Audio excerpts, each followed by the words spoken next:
السلام علیکم ورحمۃ اللہ وبرکاتہ۔ الحمد للہ وحدہ والصلاة والسلام علی من لا نبی بعدہ، اما بعد فاعوذ باللہ من الشیطان الرجیم، بسم اللہ الرحمن الرحیم۔ ولا تقربوا الزنا انہ کان فاحشہ، صدق اللہ العظیم۔ اللہم صلی علی سیدنا محمد وعلی آل سیدنا محمد وبارک وسلم۔ اللہم صلی علی سیدنا محمد وعلی آل سیدنا محمد وبارک وسلم۔ اللہم صلی علی سیدنا محمد وعلی آل محمد کما صلیت علی ابراہیم وعلی آل ابراہیم انک حمید مجید۔ محترم بزرگوں اور دوستو،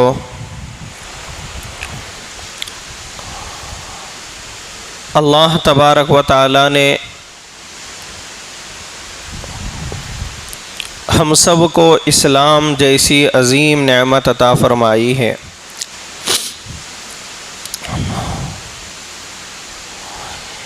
اسلام اللہ تعالی کی طرف سے انسانوں کے لیے ایک بہت بڑی نعمت ہے، ورنہ اگر ہم دیکھیں گے جن کی زندگیوں میں اسلام نہیں ہے،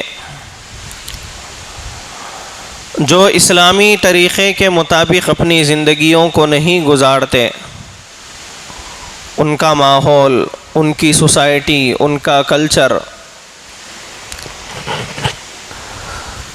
پہلے بھی انسانوں کو تباہ کیا تھا اور آج بھی انسانیت تباہ ہو رہی ہے۔ اسی لیے اللہ نے فرمایا ان الدین عند اللہ الاسلام، اللہ کے نزدیک دین ہے اگر کوئی تو وہ صرف اور صرف اسلام ہے۔ اس لیے کہ انسان کی جو فطرت ہے، اس فطرت کے مطابق اللہ تعالیٰ نے مذہب اسلام کو بنایا ہے۔ انسان کی طبیعت جن جن چیزوں کو پسند کرتی ہے، جن جن چیزوں کو اچھا سمجھتی ہے، وہ تمام چیزیں، وہ تمام عادتیں، وہ تمام کام اسلام میں جائز اور ثواب اور حلال ہے۔ اور ہر وہ کام جس سے انسان کی طبیعت پسند نہ کرتی ہو، انسان کا مزاج جس کو قبول نہ کرتا ہو، انسان جس کو پسند نہ کرے، ہر وہ کام کو اللہ نے شریعت میں ناجائز، حرام اور مکروہ بنایا ہے۔ تو انسانوں کی فطرت کے مطابق اللہ نے اسلام بنایا ہے اور ہم سب اس کے ماننے والے ہیں۔ اسلام ہمارا دین ہے، اسلام ہمارا مذہب ہے، اسلام ہماری زندگی ہے۔ مطلب یہ ہے کہ ہماری زندگی کا ہر وہ کام جو دنیا میں کیا جا رہا ہے، وہ کام اللہ کے بتائے ہوئے طریقے کے مطابق ہے اور محمد رسول اللہ صلی اللہ علیہ وسلم کی سنت کے مطابق ہے۔ ہم اسلام کے ماننے والے ہیں، اس کا مطلب ہی یہی ہے کہ ہمارا کلچر، ہماری سوسائٹی، ہمارا معاشرہ، ہمارا سماج اللہ کا حکم اور نبی صلی اللہ علیہ وسلم کے طریقے کے مطابق اپنی زندگیوں کو گزارنے والا ہے۔ اللہ تعالیٰ نے اسلام کے اندر بہت ساری اچھائیاں، ثواب کے کام، جائز کام رکھے ہیں اور ہر وہ کام جو انسان کی فطرت کے خلاف ہے، انسان کی مزاج کے خلاف ہے، اللہ نے ہر وہ کام کو حرام اور ناجائز بنایا ہے۔ یہ اسلام کی حدود ہے کہ بہت سارے کام وہ ہیں جن کے کرنے کا اللہ نے حکم بھی دیا ہے، بعض جگہوں پہ گنجائش بھی ہے، بعض جگہوں پہ کرنا بھی چاہیے، اور بہت سارے کام وہ ہیں جن کے کرنے پر اللہ نے منع بھی فرمایا ہے، جن کے کرنے پر اللہ کی طرف سے سزا اور پکڑ بھی ہونے والی ہے۔ یہ تمام چیزیں ہم سب کو معلوم ہے، جس کو اگر ہم دیکھیں گے تو جائز اور ناجائز، حلال اور حرام۔ حلال کا مطلب کرنے کے کام، حرام کا مطلب رک جانے کے کام، جائز کا مطلب جس کی اللہ نے اجازت دی، ناجائز کا مطلب جس کی اللہ نے اجازت نہیں دی۔ غرض یہ تمام چیزیں ہمارے سامنے اللہ تعالیٰ نے قرآن کریم کے ذریعے، نبی صلی اللہ علیہ وسلم کے احادیث کے ذریعے بتا دیا کہ بحیثیت مسلمان ہم دنیا میں کیا کرنا چاہیے اور کیا نہیں کرنا چاہیے، ہمارے لیے کون سے کام جائز ہیں اور ہمارے لیے کون سے کام ناجائز ہیں۔ یہ تمام چیزیں اللہ نے انسانوں کو پیغمبروں کے ذریعے، کتابوں کے ذریعے بتا دیا ہے۔ اس کے بعد اللہ نے قرآن کریم کے اندر بے شمار جگہوں پر یہ بات بھی بتائی ہے کہ اگر تمہاری کامیابی چاہتے ہو، یعنی دنیا کے اندر اللہ تعالیٰ نے جو مقام ہمارا بنایا ہے وہ مقام اگر لینا چاہتے ہو، دنیا کے اندر اللہ نے ایمان والوں کی جو عزت بنائی ہے، جو شان اور شوکت ایمان والوں کے لیے رکھی ہے، اگر وہ کرنا چاہتے ہو، اگر وہ حاصل کرنا چاہتے ہو تو ان تمام کاموں کا کرنا ضروری ہے۔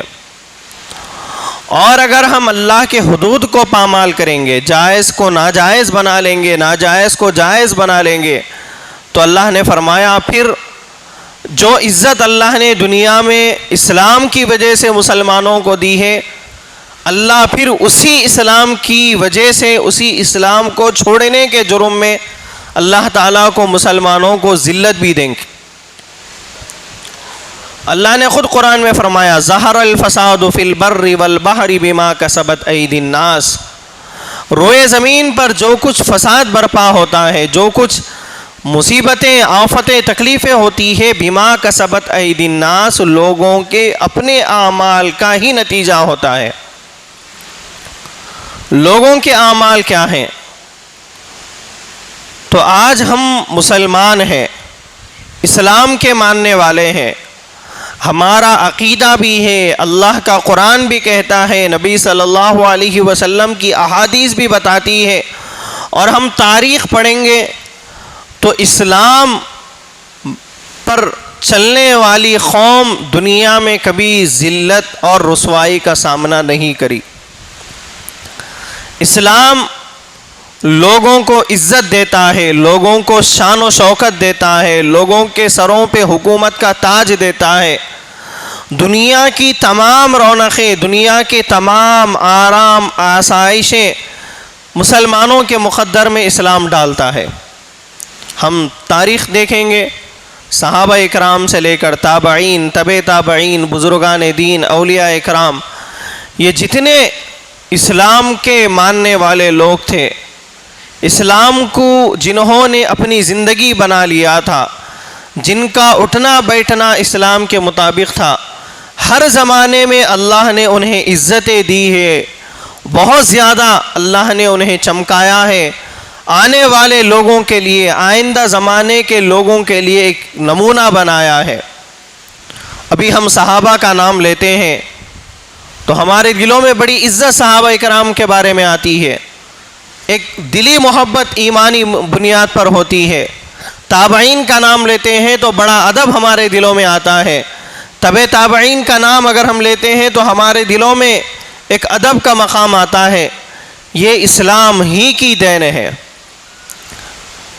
تو اللہ نے قرآن کے اندر جہاں پر اسلام کے بارے میں یہ فرمایا کہ اسلام دنیا کے اندر انسانوں کو کامیاب کرنے والا ہے، لیکن اگر آج ہم معاشرے کو دیکھیں گے، امت مسلمہ کا حال دیکھیں گے، مسلمانوں کے موجودہ حالات کو دیکھیں گے، تو جو اسلام مسلمانوں کو عزت دینے کی بات کرتا ہے، اسی اسلام کے ماننے والے لوگ آج دنیا کے اندر سب سے زیادہ ذلت اور پستی کا شکار ہوتے جا رہے ہیں۔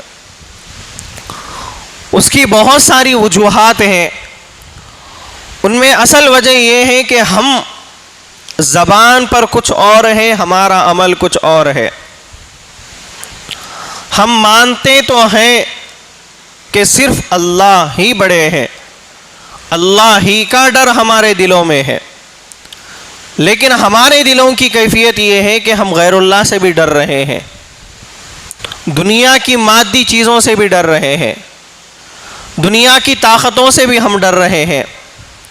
ہمارا عقیدہ یہ ہے کہ محمد الرسول اللہ صلی اللہ علیہ وسلم ہمارے رہبر ہے، ہمارے آقا ہے، ہمارے مولا ہے، ہمارے پیغمبر ہیں، امام الانبیاء ہے۔ آپ ہی کے طریقے میں دنیا اور آخرت کی کامیابی چھپی ہوئی ہے، اور آپ ہی کے طریقے پر چلنے پر کامیابی مل سکتی ہے، لیکن ہمارا عمل ہمارے بول کے مطابق نہیں ہے، بلکہ ہم اللہ کے نبی صلی اللہ علیہ وسلم کے طریقے کو، سنتوں کو جہاں پر پسند آیا عمل کرتے ہیں، جہاں پر ہماری مرضی چلانا ہے، نبی صلی اللہ علیہ وسلم کا پاس و لحاظ ہم نہیں رکھتے۔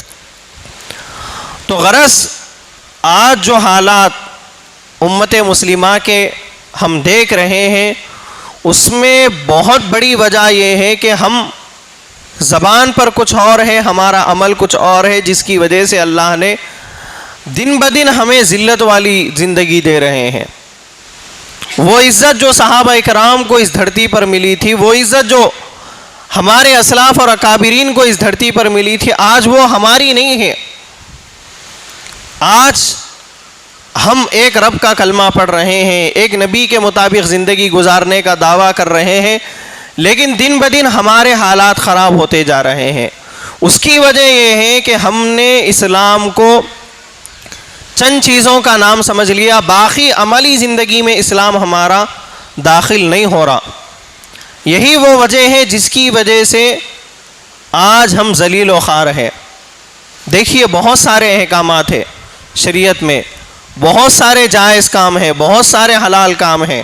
ہم ہمارا محاسبہ کریں کہ ہم کتنی زندگی ہماری جائز کاموں میں لگا رہے ہیں، ہم نمازوں میں کتنا وقت دے رہے ہیں، دین کے کاموں میں کتنا وقت دے رہے ہیں، صدقہ خیرات میں کتنا وقت دے رہے ہیں، انسانوں کی خدمت کے لیے ہم کتنا وقت لگا رہے ہیں، بندوں کے حقوق کو ادا کرنے کے لیے ہم اپنی زندگی میں کتنا ٹائم دے رہے ہیں۔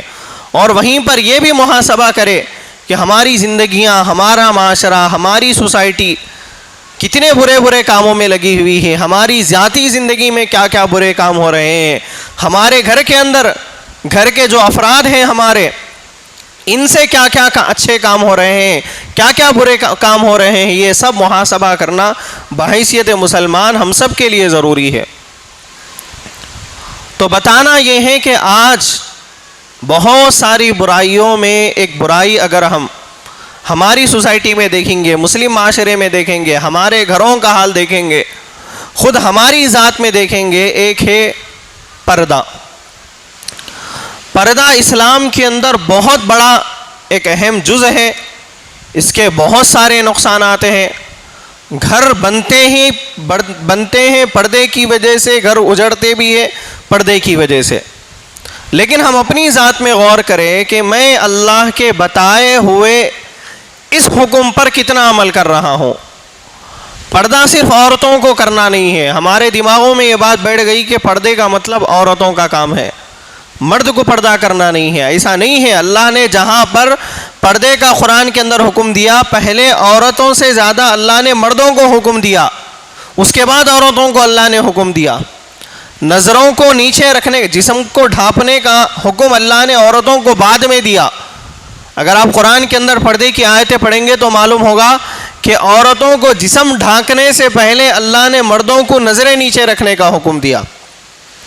ہم ہمارا محاسبہ کریں کہ میں میرے گھر کے اندر میرے بھائی، میری بہنیں، میرے رشتہ دار، میرے گھر کے اندر کتنے پردے کی پابندی ہو رہی ہے؟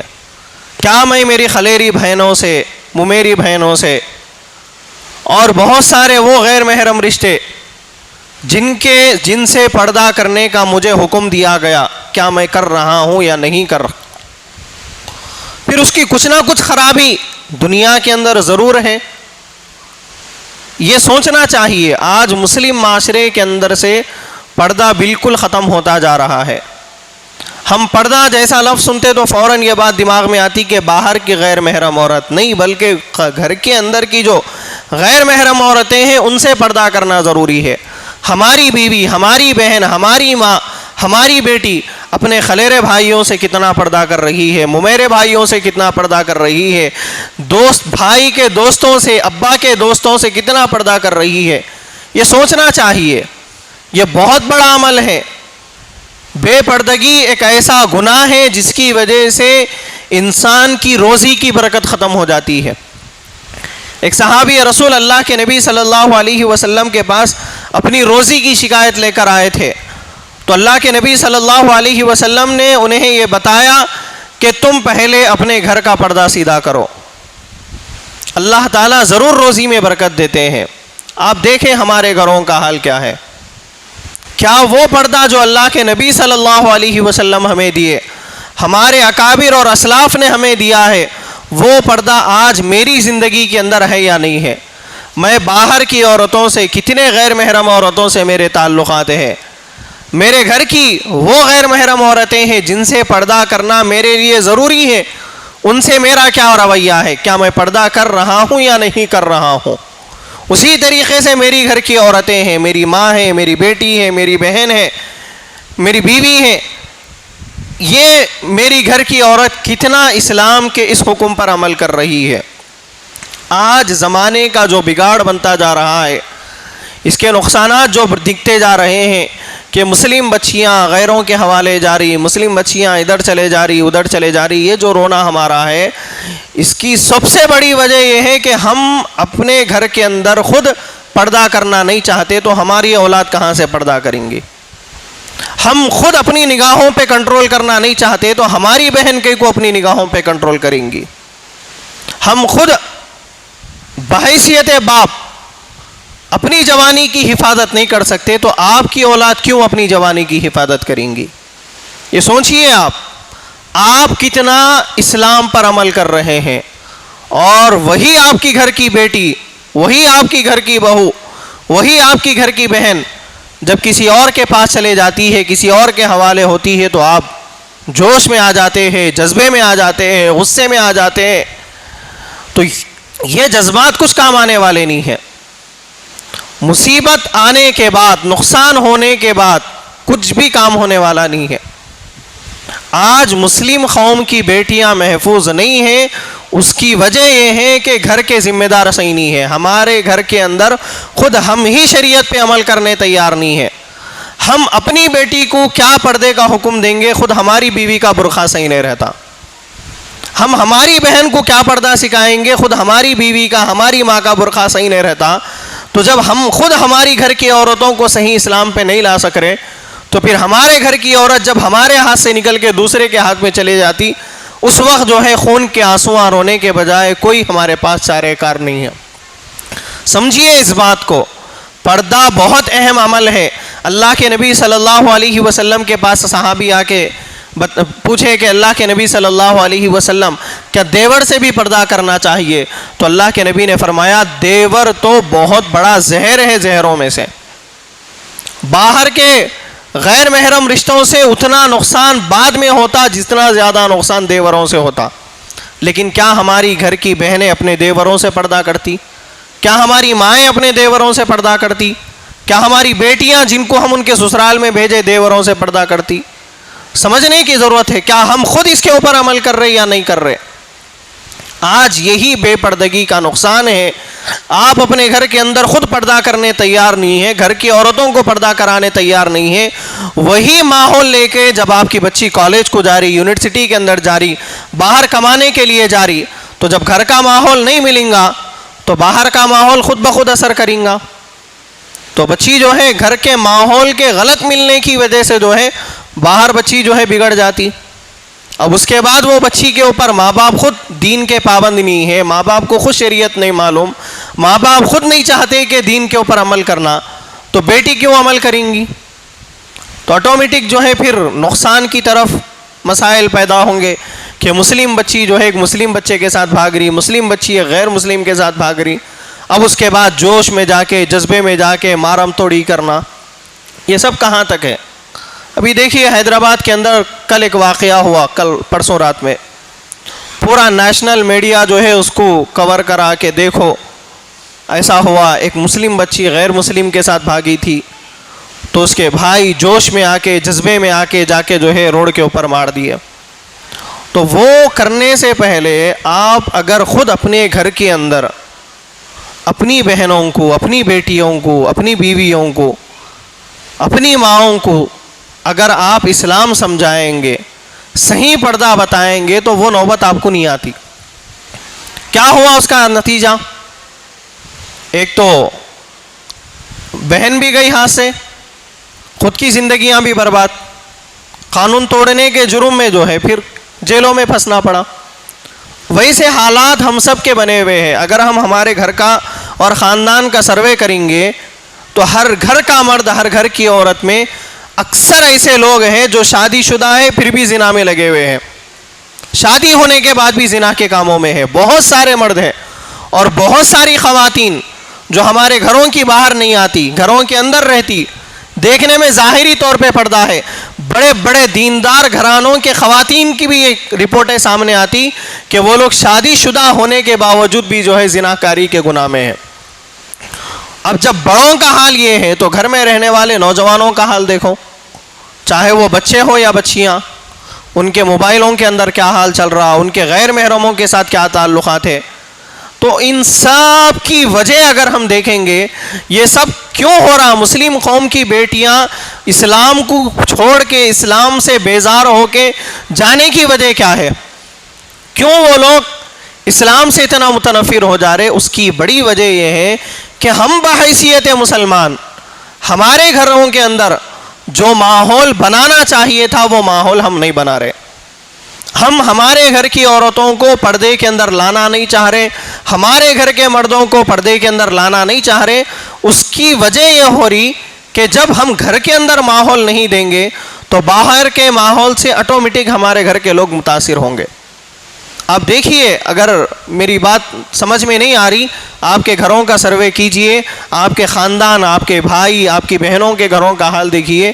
کتنے گھر ایسے ہیں جن کے اندر اللہ کے نبی صلی اللہ علیہ وسلم کے بتائے ہوئے طریقے کے مطابق مرد اور عورتیں پردہ کرنے والی ہیں. خود ہماری ذات پہ بھی غور کرنے کی ضرورت ہے. ہم کتنا اسلام کے بتائے ہوئے اس حکم کے مطابق ہماری خلیری بہنوں سے, ممیری بہنوں سے, ہماری وہ خاندانی وہ رشتے جن کو دیکھنا بھی جائز نہیں ہے, جن سے نظریں ملانا جائز نہیں ہے, ہم کھلے عام آ کے ان سے بیٹھ کے ہنسی مذاق کرتے, ہم کھلے عام ان کے سامنے بیٹھ کے آتے اور اس کو یہ بولتے کہ بھائی ایک ہی خاندان ہے. ایسا نہیں ہے. اسلام کے اندر بہت سارے حدود ہیں.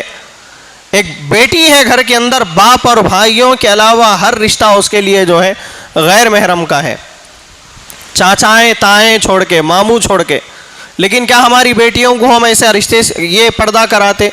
نہیں, بلکہ خلیرے بھائیوں کے سامنے بھی ہماری بیٹی جو ہے کھلے عام آ جاتی, ہماری بہن کھلے عام آ جاتی, ہنسی مذاق ہوتا, آپس میں گھومنا پھرنا ہوتا. تو یہ سمجھنے کی ضرورت ہے اسلام کے اندر پردہ بہت اہم عمل ہے.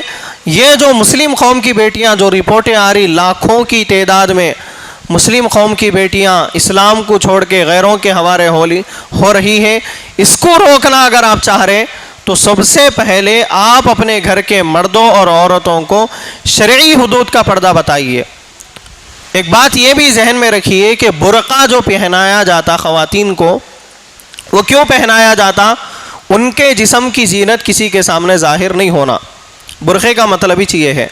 لیکن اگر ہم ہمارے گھر کی ماں کا, بہن کا, بیوی کا برقع اٹھا کے دیکھیں گے تو برقع پہننے کے بعد پورا جسم ظاہر نظر آتا, پورا جسم نظر آتا, ڈھیلا ڈھالا برقع ہونا چاہیے. برقع ڈیزائن والا نہیں ہونا چاہیے. جب آپ برقعے کے اوپر ڈیزائن ڈالیں گے تو نہیں دیکھنے والا بھی جو ہے دیکھتا آپ کی جسم پہ. برقع ٹائٹ رہیں گا تو نہیں دیکھنے والے کی بھی نظر پڑیں گی. خود حدیث کے اندر اللہ کے نبی صلی اللہ علیہ وسلم نے فرمایا کہ جب ایک عورت گھر سے باہر نکلتی تو شیطان مردوں کو جو ہے اس عورت کی طرف دیکھنے کی دعوت دیتا. تو اللہ کے نبی صلی اللہ علیہ وسلم کی یہ حدیث ہے. تو جب ہم ہمارے گھر کی عورتوں کو باہر بھیج رہے, اسلام کے بتائے ہوئے حکم کے مطابق ہماری گھر کی عورتوں کا پردہ ہونا چاہیے. برقع ڈھیلا ڈھالا ہو, بغیر ڈیزائن والا ہو. اور برقعے کا مطلب صرف جسم ڈھانپ لیے منہ کھلا رکھے یہ پرداش نہیں ہوتا. اصل پردہ تو جو ہے چہرے سے شروع ہوتا. فتنوں کی جڑ چہرہ ہے. آنکھ اصل پردہ ہے, چہرہ اصل پردہ ہے. چہرہ چھپانا ضروری ہے, ہاتھ پیر چھپانا ضروری ہے. برقع پہنانے کا مطلب یہی نہیں کہ اوپر سے جو ہے پہنا دیے, ہاتھ کھلے ہیں, پیر کھلے ہیں. سر کے بال ہمارے گھر کی عورتوں کے برقعے کے باہر نظر آتے. کتنے بڑے بڑے گناہ ہیں. آپ احادیث اٹھا کر دیکھیے, احادیث اٹھا کر دیکھیے. اللہ کے نبی صلی اللہ علیہ وسلم نے جہنمی عورتوں کے بارے میں یہاں تک بتایا کہ کئی ہزاروں سالوں تک اللہ تعالیٰ بعض عورتوں کو سر کے بل لٹکا کر جو ہے جہنم کی آگ میں جلاتے رہیں گے. اس کی وجہ کیا ہے؟ وہ عورتیں اپنے بالوں کو غیر مردوں کے سامنے بتایا کرتی تھی. ہمارے گھر کی ہر عورت کا یہ حال بنا ہوا ہے. باپ اور بھائیوں کے علاوہ, شوہر کے علاوہ کسی اور کو سر کے بال بتانا نہیں ہے. لیکن کیا ہمارے گھر کی عورتیں نہیں بتاتی؟ تو یہ پردہ لائیے اپنے گھروں کے اندر, اپنے گھر کی عورتوں کو سمجھائیے, دینی اجتماعات میں بھیجیے, ان کی تربیت کی فکر کریے. اگر خدا نہ خواستہ اگر آپ اپنے گھر کی عورتوں کو نہیں بچائیں گے تو یہ امت کی جو بیٹیاں ہیں یہ ہمارے گھروں کی بیٹیاں ہیں. آج کسی اور کے گھر میں ہوا تو کل ہمارے گھر میں بھی ہونے والا ہے. چل رہا تو اکثر گھروں میں ہے, ظاہر کسی گھر سے ہو جا رہا. تو ہم یہ نہیں غلط فہمی میں نہیں رہنا کہ ہمارے بچے بہت شریف ہے, ہماری بہن بہت شریف ہے, ہمارے گھر کا بڑا بھائی بہت اچھا ہے, ہمارا چھوٹا بھائی بہت اچھا, ہمارا بیٹا بہت شریف ہے. یہ مت سمجھیے آپ. جب عزت چلے جاتی ہے آپ کی تو پھر جو ہے عزت واپس نہیں آتی. دین بھی جاتا, عزت بھی جاتی. کئی واقعات ہے, خود مسلم نوجوانوں کے ایسے واقعات سننے میں آتے کہ مسلم نوجوان جو کوئی مسلم بچی غیر کے ساتھ چلے گئی تو اتنا جوش اور جذبے میں آتے. ان کا خود حال یہ ہے کہ انہوں خود غیر مسلم بچیوں کے ساتھ تعلقات رکھے ہوئے ہیں. تو زنا تو خرض ہے, کتابوں میں لکھا ہوا ہے. 2 گناہ ایسے ہیں جن کی دنیا میں اللہ تعالیٰ سزا رکھے. ایک والدین کی نافرمانی, جیسا تم تمہارے ماں باپ کے ساتھ کریں گے تمہارے پیٹ میں پلنے والی اولاد اس سے ڈبل تمہارے ساتھ کریں گی. اس کا نمونہ ہم دیکھ سکتے. معاشرے میں جتنے نافرمان اولادیں ہیں, جو نافرمانیاں کر رہے, ان کا فیوچر کیا ہو رہا آپ خود دیکھ سکتے. ویسی زنا بھی ایک ایسی گناہ ہے. ہم خود پاک دامن نہیں ہیں, ہماری آنکھیں محفوظ نہیں ہیں, ہمارے کان محفوظ نہیں ہیں, ہم خود پردے کے پابند نہیں ہیں, اور ہم یہ بولنا کہ ہمارے امت کی کوئی بیٹی, مسلم قوم کی کوئی بیٹی پردے سے جو ہے باہر نہیں جانا, اسلامی شریعت کو پامال نہیں کرنا, ہمارے گھر کی کوئی عورت جو ہے غیر محرم سے رشتے نہیں رکھنا, یہ جو ہے بیوقوفانہ باتیں ہیں. اس لیے کہ یہ قرض ہے آپ کے اوپر. آپ جتنا اپنی آنکھوں کی حفاظت کریں گے اللہ تعالیٰ آپ کے گھر کی عورتوں کے اندر وہ حیا ڈالیں گے. آپ جتنا پردے کی پابندی کریں گے اللہ تعالیٰ آپ کے گھر کی عورتوں کو اتنا پردے کا پابند بنائیں گے. اللہ تعالیٰ قرآن میں فرما رہے الخبیثات للخبیثین والخبیثون للخبیثات الطیبات للطیبین والطیبون للطیبات. پاک مردوں کے لیے پاک عورتیں ہیں, پاک عورتوں کے لیے پاک مردیں ہیں. یہ اللہ کا حکم ہے. آپ ناپاک ہے اور آپ کی بیوی حضرت فاطمہ کے جیسی بننا ناممکن ہے. یہ آپ کی بیٹی حضرت فاطمہ کی جیسا بننا ناممکن ہے. اللہ کا یہ فیصلہ ہے قرآن کے اندر, جیسے آپ رہیں گے آپ کی گھر کی عورتیں ویسی رہیں گی. پہلے آپ خود اپنا محاسبہ کریے. یہ حرام رشتوں کا جو ماحول بنا ہوا ہے, شادی سے پہلے ہمارے نوجوان حرام رشتوں میں پڑے ہوئے ہیں, شادی کے بعد شادیاں ہو گئی آپ کی, آپ جو ہے پھر بھی غیر محرموں سے تعلقات رکھے ہوئے ہیں. آپ پہلے خود اپنا محاسبہ کر کے اس کو روکیے. اپنے گھر کے عورتوں کو, مردوں کو شرعی پردے کا پابند بنائیے. اس کے بعد دیکھیے پھر کیسا امت مسلمہ کی بیٹیوں کی حفاظت ہوگی. اس کے علاوہ کوئی اور چارہ نہیں ہے مسلم بچیوں کا غیر مسلموں کے ساتھ بھاگنے کو روکنے کے لیے. اب یہ واقعات جو ہمارے سامنے آ رہے, بہت ساری مرتبہ ہمارے شہر میں ایسا ہوتا جو واقعات ہم دیکھ رہے کہ کبھی کوئی غیر مسلم بچے کے ساتھ مسلم بچی چلے جاتی، ہمارے نوجوان بڑے بھڑک جاتے، جذبات میں آ جاتے. وہ جذبات کچھ بھی کام میں آنے والے نہیں ہیں. آپ کو وہ جذبات صرف نقصان میں ڈالنے والے ہیں، جذبات سے کام چلنے والا نہیں ہے. آپ اپنے گھر کے ماحول کو بدلیے، معاشرہ ایسا بنائیے کہ آپ کے معاشرے کا کوئی نوجوان کسی غیر مرد کو نظر اٹھا کے نہیں دیکھیں گا، کوئی نوجوان بچی کسی غیر مرد کو نظر اٹھا کے نہیں دیکھیں گے. یہ ماحول بنائیے. تھا یہ ماحول، ہم نے سنا ہمارے باپ داداؤں سے، کتابوں میں لکھا ہوا ہے کہ مسلم گھرانوں کے اندر ایسا پردے کا ماحول تھا کہ کس گھر میں رشتہ لے جانا ہے، لوگ یہ رشتہ ڈھونڈنے کے لیے علامت جو رکھتے تھے، گھر کے کھڑکی کے اندر ایک جھاڑ لگایا ہوا رہتا تھا. جھاڑ کو دیکھ کے ہمارے باپ داداؤں کے زمانے میں یہ سمجھا جاتا تھا کہ بھئی یہ گھر کے اندر جو ہے ایک نوجوان بچی ہے، وہاں پہ رشتہ لے کے جا سکتے. اگر غلطی سے کوئی مسلم بچی، مسلم گھرانے کی کوئی بچی غلطی سے بھی کبھی اپنے روشن دان سے باہر جھانک لی، سالوں گزر جاتے تھے، اس گھر کو کوئی رشتہ لے کے نہیں جاتا تھا. یہ ماحول ہمارے باپ داداؤں کے زمانے میں اسی ملک میں اسی علاقے کا تھا. لیکن آج ہمارا ماحول کیسا ہے؟ اسی لیے اگر زمانے کو بدلنا ہے تو خود اپنے آپ کو بدلنا ضروری ہے. اللہ تعالیٰ سے دعا ہے کہ اللہ تعالیٰ ہم سب کو ان باتوں پر صحیح معنی میں عمل کی توفیق نصیب فرمائے. جو حضرات سنت ادا نہیں کرے سنت ادا کر لے.